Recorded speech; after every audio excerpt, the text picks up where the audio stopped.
And now, a tale well calculated to keep you in suspense. Can the devil really take possession of the mind of man? Listen to Sold to Satan, starring Kermit Murdoch, and adapted especially for suspense by Joseph Cochran from a short story by Jules Archer.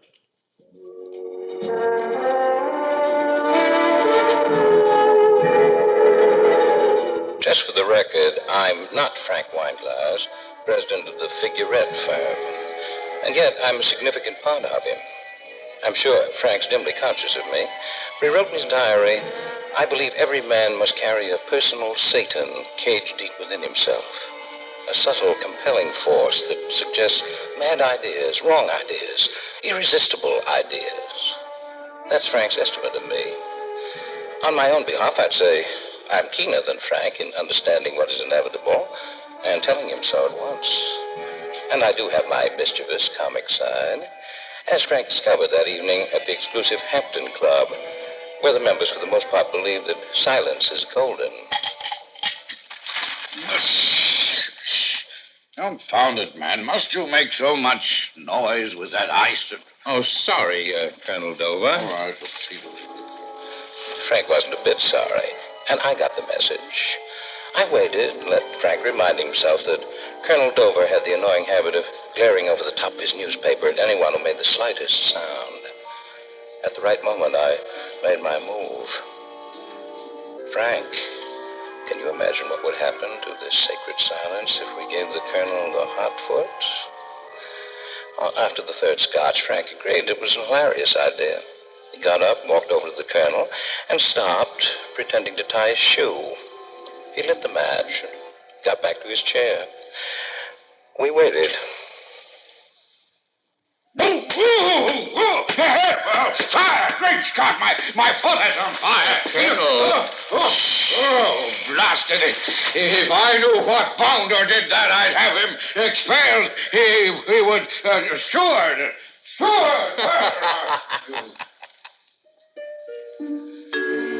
As I said, I grasped the inevitable, and what I suggested a few days later met with flat refusal, even to listen. But I knew he'd come round. Then, too, I had the lever to pry Frank away from his deepest fears and inhibitions and commit even murder. The lever was Diane Rodell, model for Figurette. She came into the office of Harry Feeney as Frank's partner one morning after they'd had a night on the town. Hello, honey boy. Oh, hello, Diane. Feeling low, honey boy. Don't call me that. Why, honey boy, last night you No, said I that mean around the office. Frank might hear you. even if I nestle up close and whisper it like this. Honey boy. No matter what happened last night, these are business hours. That's why I'm here. Some other time, huh? I can't think. My head is... But my bill collector, he's such a nasty man. And when I say some other time, he says no, sister, right now or else. Harry, you don't want him to talk to me like that, now do you? Oh.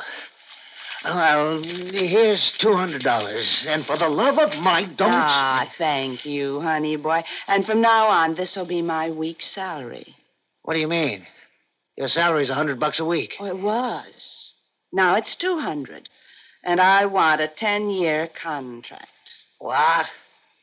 Now, see here, Diane, you can't put the bite on me. No, I absolutely no. Don't get impulsive, honey boy, or I'll show these photographs to Mrs. Feeney.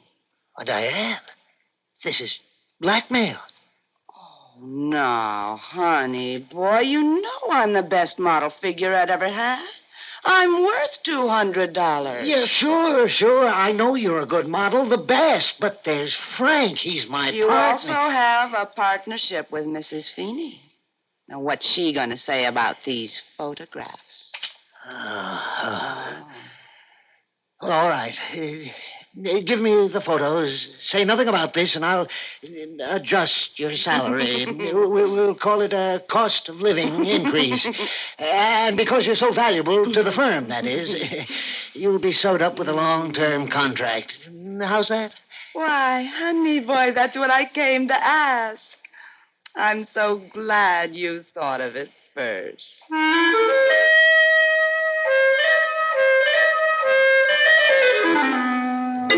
Harry, are you bats?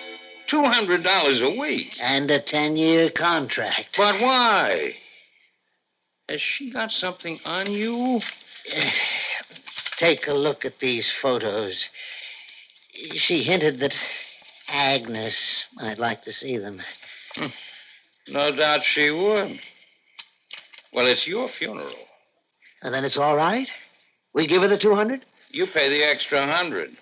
Firm isn't paying for your night clubbing with Diane, with pictures. Yeah, all right, Frank. Don't get mad now. Did you get the negatives? Well, no. You see, Diane's got them in a vault. She says they're her contract insurance. Harry, you're a fool.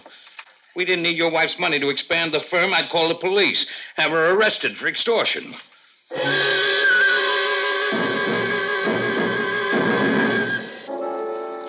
The next time I whispered to Frank, that shocked look didn't come over his face, and he listened. But this time I was able to add, for Doug's sake, to the word murder. Douglas Wineglass was Frank's adopted son. The attachment was even stronger than I realized. Doug handled the firm's advertising. He was a shy boy, 24, who walked with a limp caused by a knee infection when he was a child. This morning he limped into Frank's office, and he was bustling with suppressed excitement. Dad, I've got to talk to you. Oh, come in, Doug, come in. Looks as if you had something on your mind. Dad, you're going to become a father-in-law. Son. Oh, that's fine. Really it is. Why, being a father-in-law is pretty close to being a grandfather. Now, who's going to make an honest man of you? She's the girl who makes millions of women buy figurette undergarments. Do you mean Diane Rodell? Dad, I didn't expect that tone from you just because she's a model. Doug, isn't it possible you've let yourself be carried away? I know how it is, a beautiful girl like Diane. Now, don't say anything against her, Dad. She's the sweetest, most sincere, and modest girl I've ever known. I love her, and we're going to be married. Doug, think this over. For a lot of reasons. Give me one. Just one. Well, all right.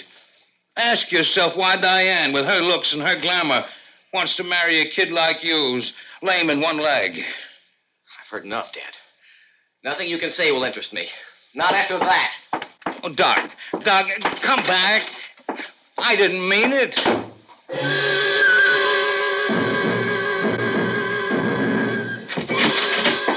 Fine mess you got me into. What's the trouble, Frank? Doug just told me he's going to marry Diane. Yes, I know. Sweetest, most decent girl he ever knew. Frank, you didn't tell him about... No, because it wouldn't do any good.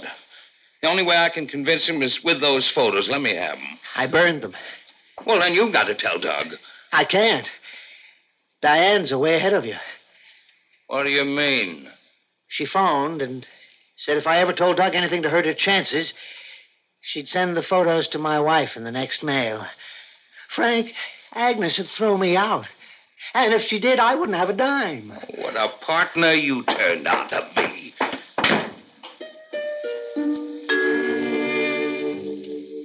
Frank fought off my suggestion to murder Diane. He told himself he could buy her off. He called Diane and arranged to see her that night. Well, I didn't argue. I knew he had to try everything before the inevitable solution.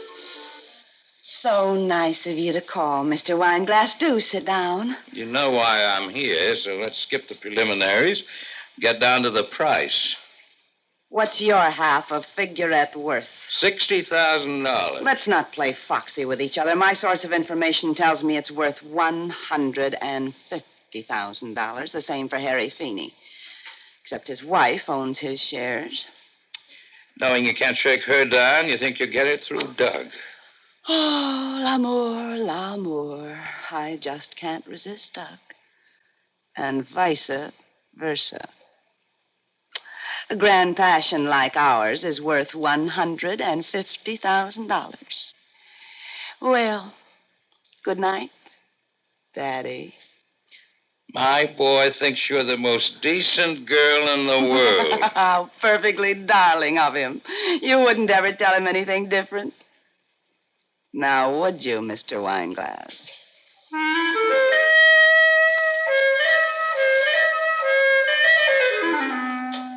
All right, Frank. You've tried everything, but there's no other way. With careful planning, I think we can open Doug's eyes and work it so Harry Feeney would take the rap. He's around your neck. You despise him. You could kill two birds with one stone. What do you say, Frank? I kept him tossing all night with the details. The first step, of course, was to undo the harm with Doug. Well, that was taken care of first thing in the morning. You wanted to see me? If it's about Diane, you may as well save your breath. Doug, I'd appreciate it a lot if you'd forget what I said yesterday. I behaved like an old fool. I guess I was touchy about being left in the dark until it happened. Oh, sure, Dad. I understand. I'd have told you sooner, only I wasn't sure she'd have me. To tell you the truth, I wasn't sure about my game leg either. Well, I'm glad she didn't let that stand in the way. She's a wonderful girl. Now, do you think Diane could bear up if I sent you on a business trip? Where do I go, and when'll I be back? Oh, you'd leave in the morning for the National Convention of Garment Workers in San Francisco. You'd be gone about 10 days. Well, say, why don't you plan to take the 20th Century tomorrow and show Diane the town tonight?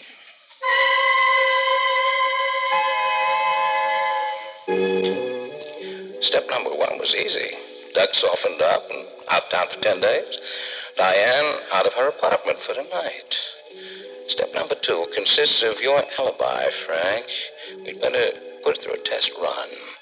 And at the same time, set up the motive for the forthcoming trial of the People versus Harry Feeney, your partner. Everything hinged on the timing. So promptly at 9:02, we were at the Hampton Club. Colonel Dover's face was buried in the newspaper, as usual.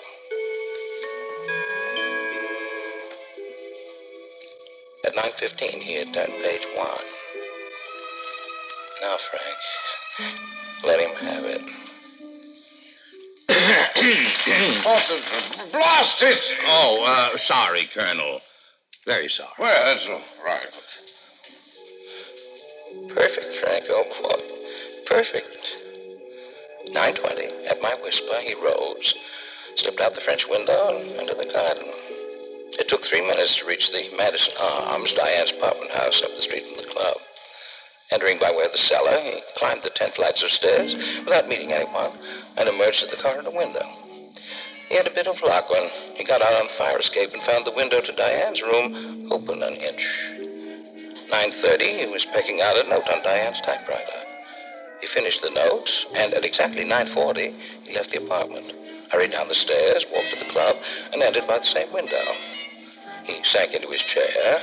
Colonel Dover had turned another page of the newspaper. Frank wanted to do it right away, but I made him wait a couple of minutes.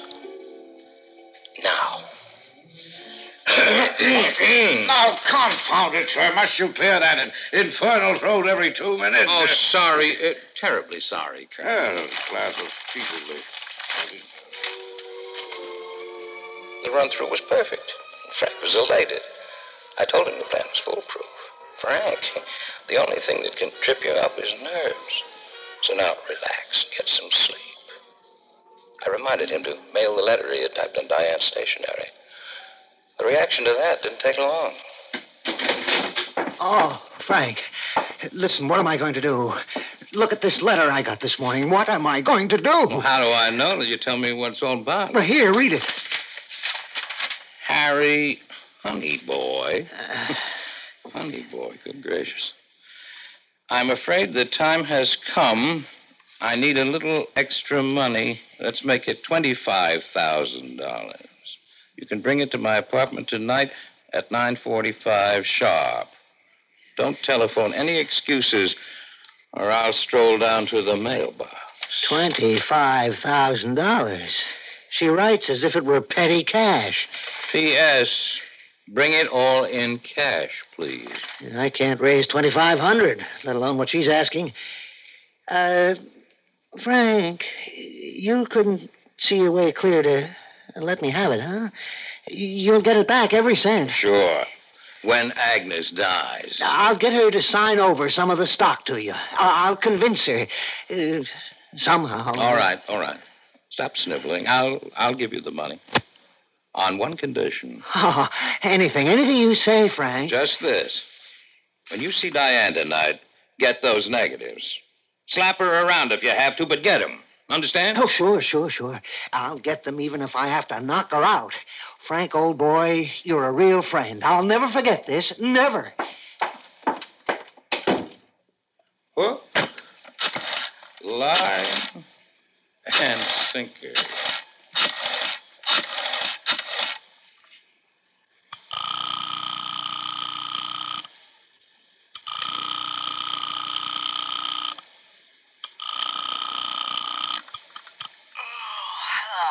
Hello, Diane. Frank Wineglass. Well, do you have to get a girl out of bed so early in the morning? I'm calling for Harry. He's got to see you tonight about those negatives. You can tell him. Now, wait, Diane. He's prepared to pay for them. Oh. You can write your own ticket. Well, that sounds interesting. Where's he getting the money? Well, I'm letting him have some. Oh? And he made a killing at the track. What time is he coming? Between 9 and 10. Will you tell Honey Boy I'll be waiting anxiously.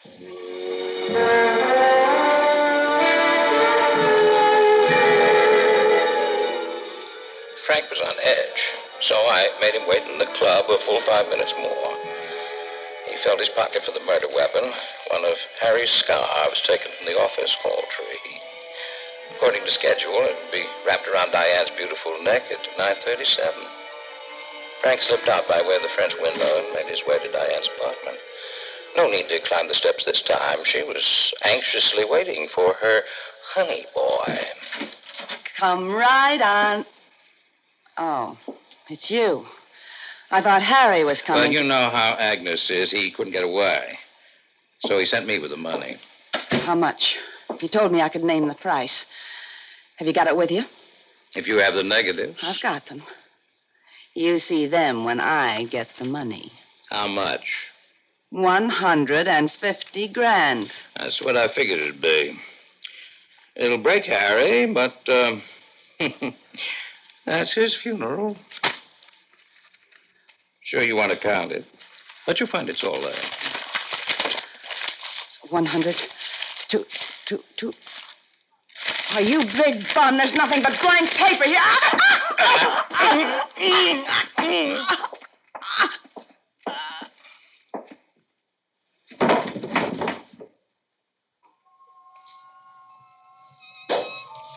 Frank found the negatives right next to her heart.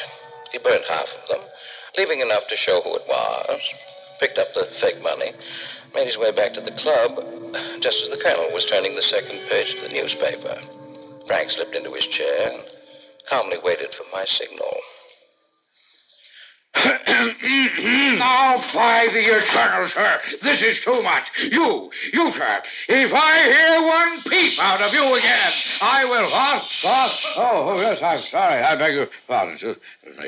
One peep, sir, and I will complain to the steward, sir, and demand your expulsion. I'm dreadfully sorry, Colonel. I promise you it won't happen again, sir. Yes, well, see that it doesn't, sir. Oh, by the way, Colonel. Oh, what now? May I ask a favor?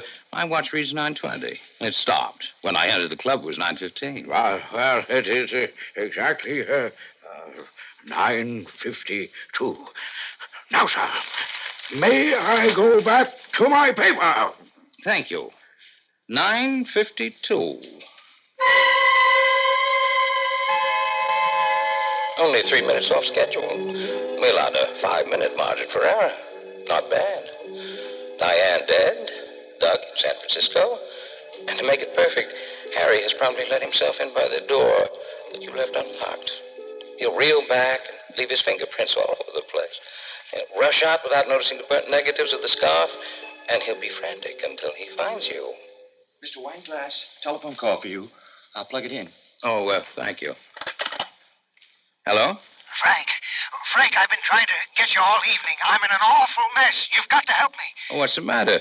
Didn't the meeting with Diane work out? Didn't you get the negatives? Well, that's just it.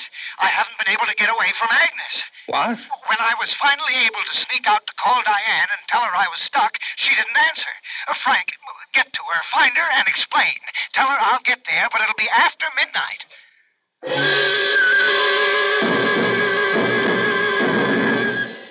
I saw Frank go white.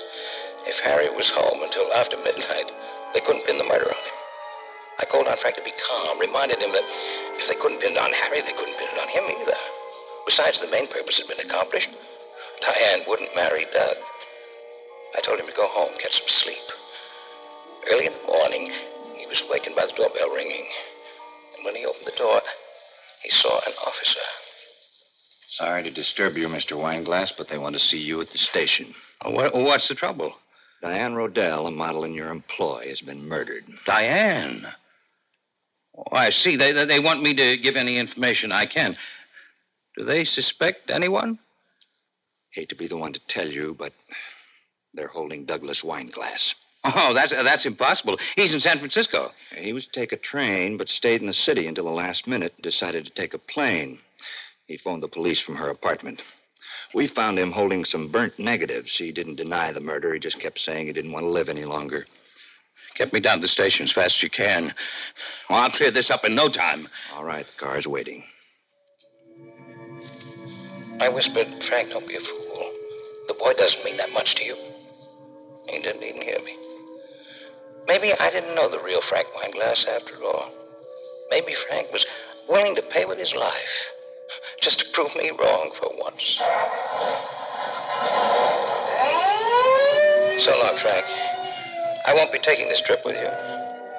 You double-crossed me at the last.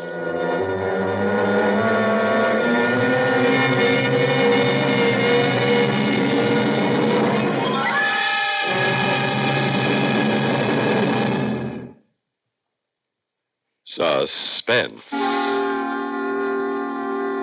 You have been listening to Sold to Satan, starring Kermit Murdoch, and adapted especially for suspense by Joseph Cochran from a short story by Jules Archer.